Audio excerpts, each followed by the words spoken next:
परिचय। कल रॉय बहुत प्रसन्न था क्योंकि वो अपने परिवार के साथ एक पिकनिक पर जा रहा था। वे सभी सहज गति से यात्रा कर रहे थे कि अचानक उनके रास्ते में एक कुत्ता आ गया और उसके पिता ने तेजी से ब्रेक लगाए। उन सभी ने एक झटका अनुभव किया और वे आगे को गिर पड़े। तब रॉय ने अपने पिता से पूछा कि ब्रेक लगाए जाने पर हम सभी आगे की ओर क्यों गिर गए? तब उसके पिता ने उत्तर दिया कि यह हमारे शरीर के जड़त्व के कारण हुआ। इसका अर्थ है कि कार रुकने के समय शरीर अपने जड़त्व के कारण गतिमान रहा। आइए अब जड़त्व तथा गति के नियमों के बारे में और अधिक सीखें।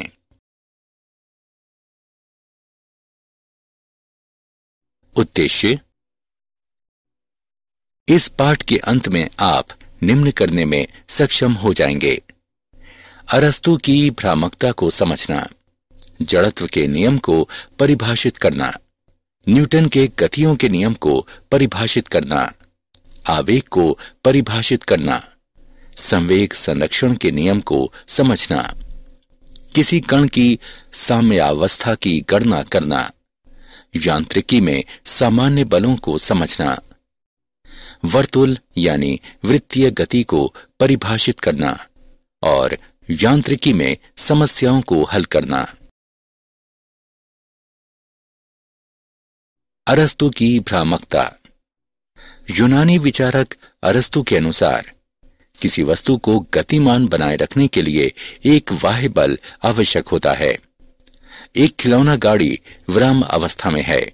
जब एक बालक गाड़ी से जुड़े हत्थे को पकड़कर खींचता है तो गाड़ी गतिमान हो जाती है, और जब बालक गाड़ी का हत्था छोड़ देता है तो गाड़ी विराम अवस्था में आ जाती है।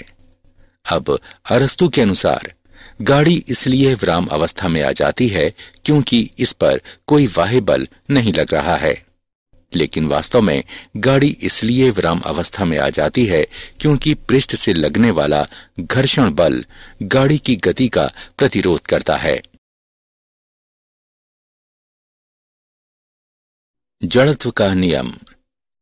किसी वस्तु का जड़त्व उसका वह गुण होता है जिसके द्वारा ये अपनी विराम अवस्था में परिवर्तन का या किसी बाह्य बल की अनुपस्थिति में वस्तु की एक समान गति का प्रतिरोध करती है। किसी वस्तु का जड़त्व इसके द्रव्यमान के अनुक्रमानुपाती होता है। किसी वस्तु का वेग तब तक निश्चित रूप से बना रह सकता है जब तक उस पर कोई त्वरण या मंदन कार्य ना करे। ऐसी दशा केवल समतल तलों पर प्राप्त की जाती है जहां घर्षण के बल को न्यून किया जाता है। आइए एक उदाहरण देखें। नीचे को ढाल युक्त तल की स्थिति में त्वरण का एक कारण पहले से उपस्थित रहता है। ऊपर को ढाल युक्त तल की स्थिति में मंदन का एक कारण पहले से उपस्थित रहता है। क्षैतिज तल की स्थिति में नियत गति होती है। न्यूटन का गति का प्रथम नियम। न्यूटन के गति के प्रथम नियम के अनुसार प्रत्येक पिंड तब तक अपनी विराम अवस्था या सरल रेखा में एक समान गति की अवस्था में रहता है जब तक कि कोई बाह्य बल उसे अन्य रूप में व्यवहार करने के लिए बाध्य नहीं करता। यदि किसी वस्तु पर नेट बाह्य बल शून्य हो तो इसका त्वरण शून्य होगा। वस्तु पर नेट बाह्य बल न होने की स्थिति में त्वरण शून्य नहीं हो सकता। न्यूटन का गति का द्वितीय नियम। पहले हम सभी संवेग के बारे में बात करेंगे। किसी वस्तु का संवेग इसके द्रव्यमान तथा वेग के गुणनफल के रूप में व्यक्त किया जाता है। P बराबर m गुणा v। ये एक सदिश राशि है। संवेग की दिशा वेग की दिशा में होती है। इसका SI मात्रक किलोग्राम मीटर प्रति सेकंड होता है। न्यूटन का गति का द्वितीय नियम कहता है कि किसी पिंड पर कार्य करने वाला नेट बाह्य बल इसके संवेग परिवर्तन की दर के अनुक्रमानुपाती होता है। इसका समीकरण निम्न रूप में दिया गया है। यू मीटर प्रति सेकंड के वेग से आरंभ में गतिमान m द्रव्यमान के एक पिंड पर विचार करें, जिस पर F न्यूटन का बल लगाए जाने पर t समय के बाद इसका वेग v मीटर प्रति सेकंड हो जाता है। तब न्यूटन के द्वितीय नियम के अनुसार F बराबर mv घटा mu बटे t, F बराबर ma, जहां a पिंड में उत्पन्न त्वरण है। अतः पिंड पर कार्य करता नेट बाह्य बल इसके द्रव्यमान तथा इसमें उत्पन्न त्वरण के गुणनफल के बराबर होता है।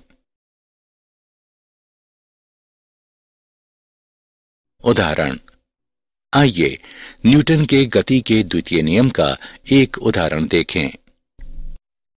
एक 8 किलोग्राम द्रव्यमान पर कार्य करता नियत बल 25 सेकंडों में इसकी चाल को 2 मीटर प्रति सेकंड से 3.8 मीटर प्रति सेकंड में बदल देता है।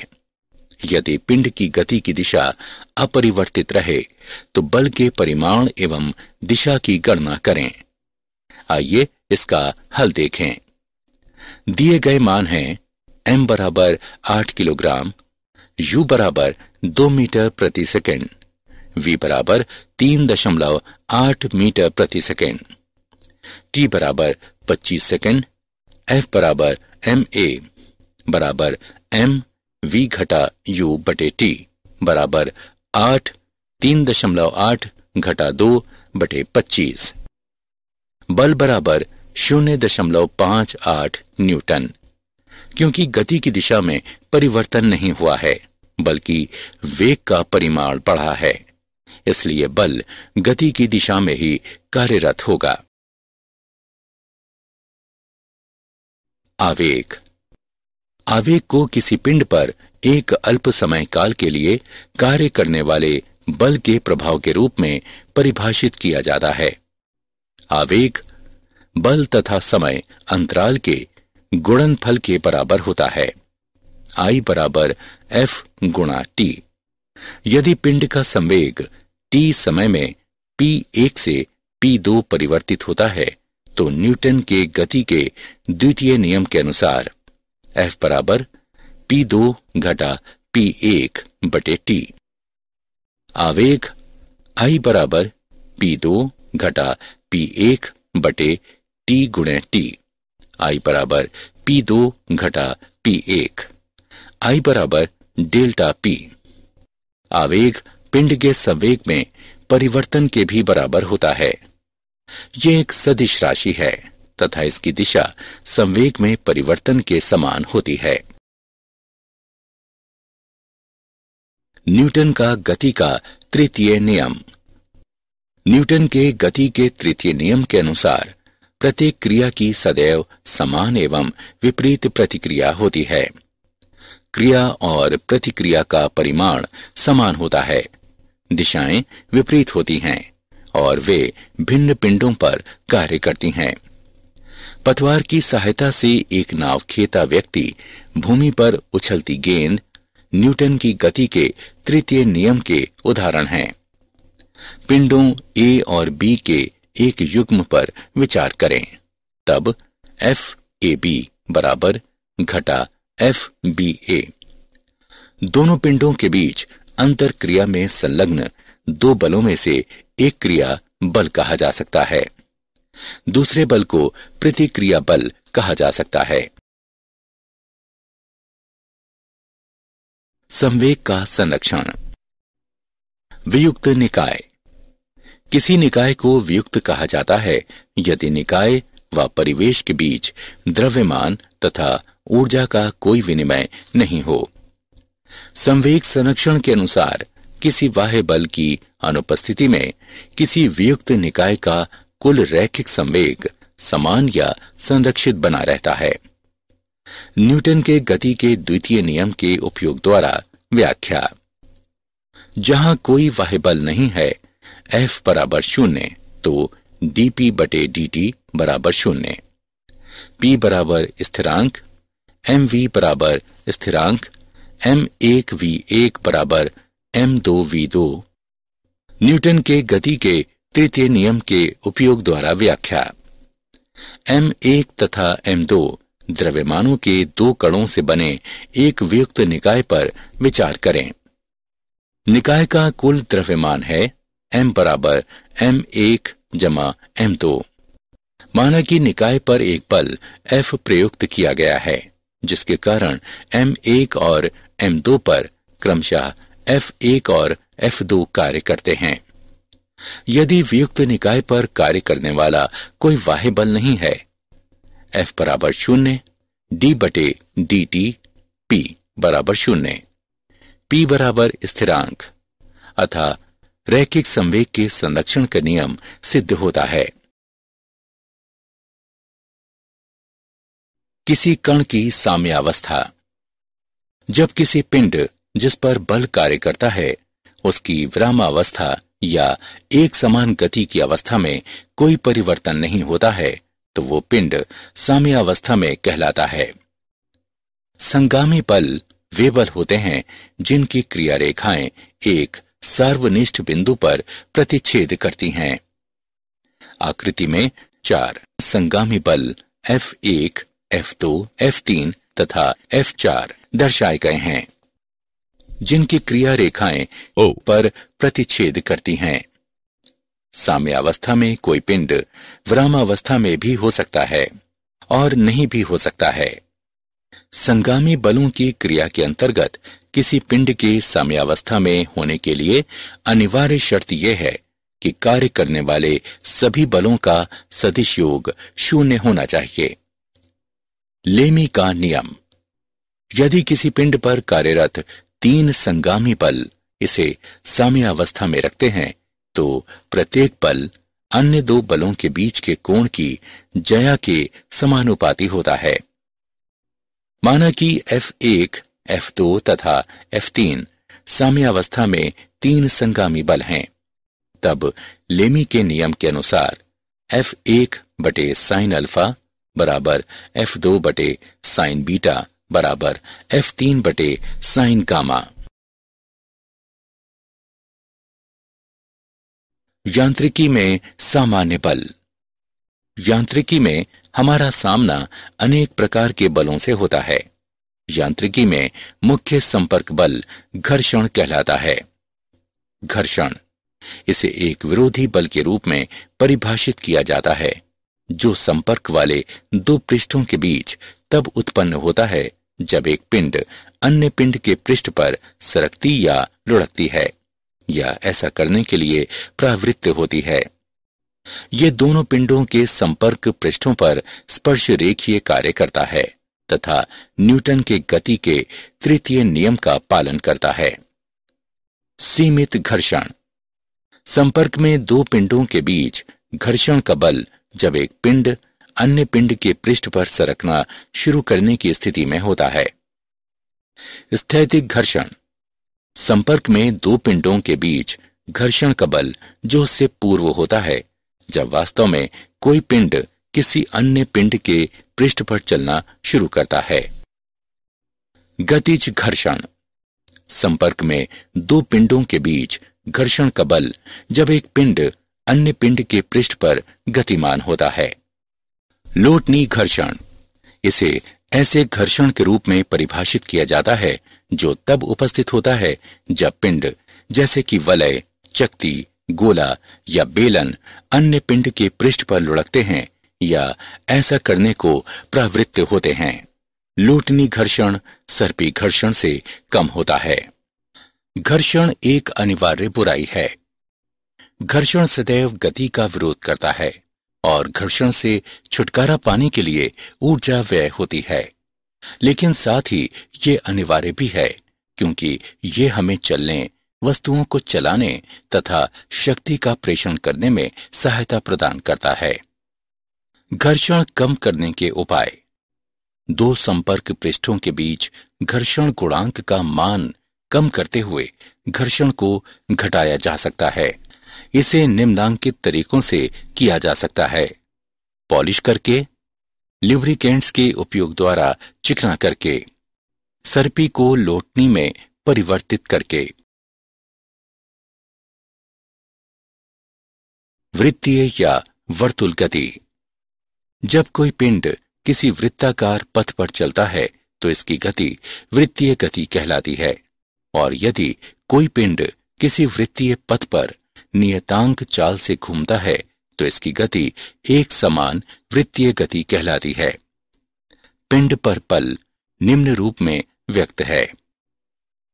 F बराबर ma बराबर mv वर्ग बटे r।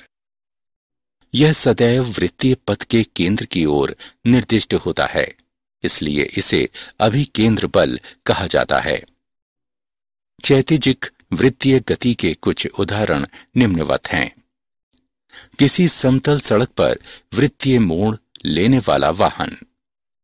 जब कोई वाहन किसी समतल सड़क पर वृत्तीय मोड़ लेता है तो वाहन के टायरों तथा सड़क के बीच घर्षण का बल वाहन को आवश्यक अभिकेंद्र बल प्रदान करता है। वह अधिकतम चाल जिससे एक वाहन r त्रिज्या का वृत्तीय मोड़ ले सकता है निम्न प्रकार व्यक्त है। F बराबर ma बराबर mv वर्ग बटे r। v बराबर वर्गमूल म्यू rg, जहां v बराबर वाहन की चाल, म्यू बराबर घर्षण गुणांक। सड़कों की बैंकिंग। पहाड़ी क्षेत्रों में वृत्तीय मोड़ काफी अधिक और तीव्र होते हैं, इसलिए सड़कों को इस प्रकार बनाया जाता है कि उनका बाहरी किनारा आंतरिक किनारे की अपेक्षा इस प्रकार थोड़ा सा उठा हुआ होता है कि पर्याप्त अभिकेंद्र बल प्रदान किया जा सके। यदि किसी तिरछी सड़क पर वाहन v चाल के साथ r त्रिज्या का मोड़ लेता है तो tan थीटा बराबर v वर्ग बटे rg, जहां थीटा बैंकिंग का कोण है। साइकिल सवार का झुकना। भूमि पर वृत्ताकार मोड़ लेता हुआ साइकिल सवार स्वयं को सदैव ऊर्ध्व झुका लेता है ताकि वो स्वयं को पर्याप्त अभिकेंद्र बल प्रदान कर सके। यांत्रिकी में समस्याओं को हल करना।